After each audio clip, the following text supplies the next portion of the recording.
clinical diseases caused by the adult tapeworms of goat. The most common tapeworms for goat are the Monesia expansa. It invariably affects the sheep and goat, and the site of predilection of the parasite is the small intestine. Then besides Monesia, we also found another tapeworms, Avitelina tatia. So this species is found in India. It invariably occurs only in the goat, and the parasite occurs in the small intestine. Then Stylicia hepatica and Stylicia globipunctata. So these two parasites, they invariably occur in the bile duct of sheep and goat. So tapeworm infections, they are very common in young lambs as well as in the kids, especially up to 9 months of age. So they are the most common infections as compared to the adult. And due to presence of infection in adults, the infection is generally transmitted to the young ones. That means the adult animal, they always act as a source of infection for the young animals. Then repeated reinfestation is a major problem under extensive farming system, because if the animals are being always put under contaminated grazing land, so in reinfestation is always a common major problem, and thereby the production of the animals is always hampered. Then among different tapeworms, Monesia infections are very common under the agroclimatic condition of Assam also. This parasite is very common throughout the India and also common in Assam climate. Then mode of transmission, the life cycle of these adult tapeworms, they are indirect. They require an intermediate host for completion of life cycle. And here the oribated mites, they act as an intermediate host. The mite live in the soil and it ingests the eggs of tapeworm from the environment. Inside the oribated mite, the larval stage usually develops. The larval stage, that is the metacysto, the cystosarcoid stage is developed inside the body of the oribated mite. And these oribated mites that harboring the cystosarcoid stage, so they are the infective stage for the definitive host.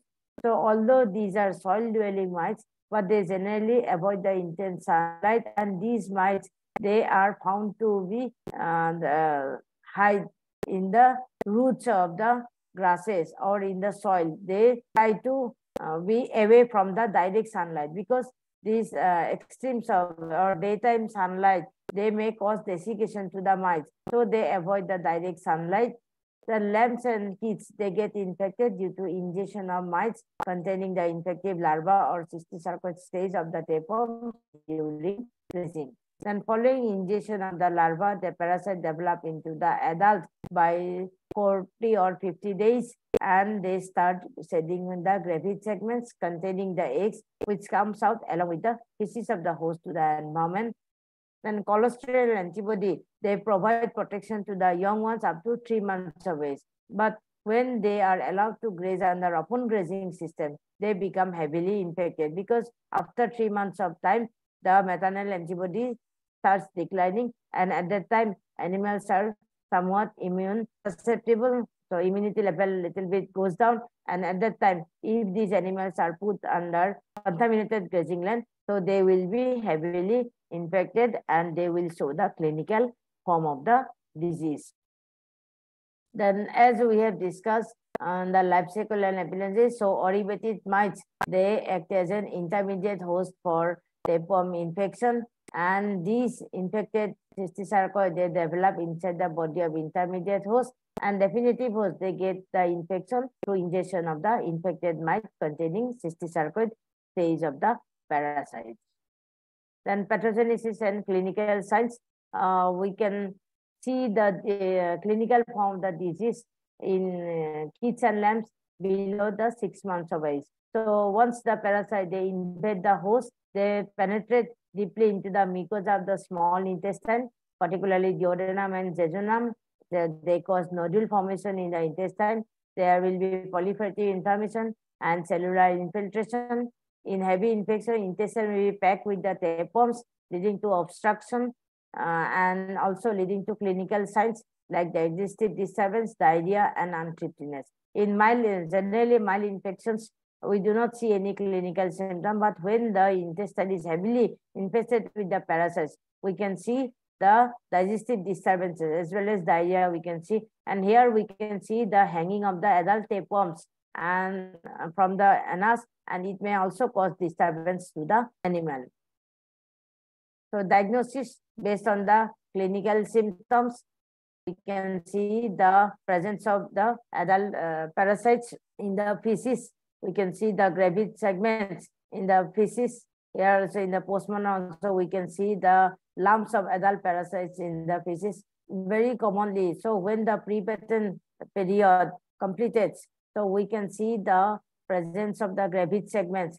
So just 2 or 3 gravid segments we can see mixed with the feces, and they appear cooked rice grain appearance. So their appearance is just like the cooked rice grains. So if the rice grain is cooked, so if we make it enlarged, so it will be just like cooked rice appearance.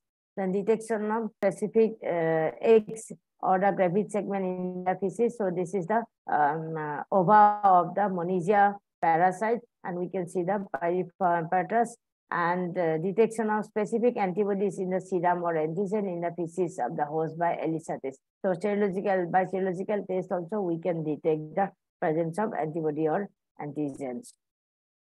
Then next we'll discuss on the pathogenesis and clinical symptom of Stylicia infection.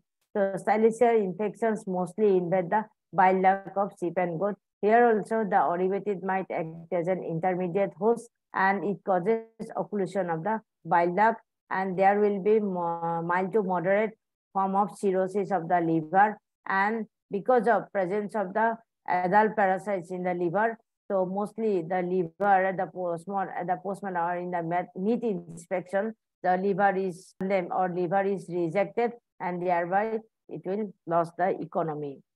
Stylicia globipunctata infection also.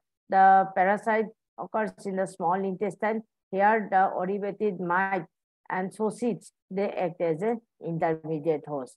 The pathology Stylicia globipunctata infection is that the parasite is cause nodule formation in the intestine. There will be proliferative inflammation as well as there will be epithelial desquamation in the Stylicia globipunctata infection. But these alterations we can see only in the postmortem of the affected animals.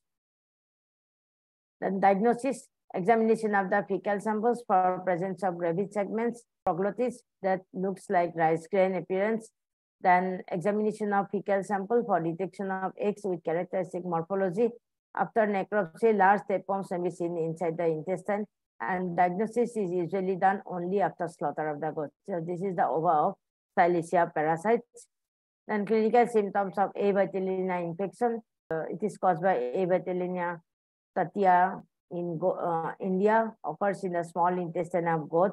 So zoocysts act as an intermediate host. Clinical disease is almost similar to Monesia infection, but the severity of infection is very less as compared to Monesia infection. Then coming to the treatment for adult tapeworm infection in goat, albendazole is considered as a drug of choice for tapeworm infection, particularly for tapeworms that occurs in the bile duct. So we can use it at 7.5 mg per kg body weight.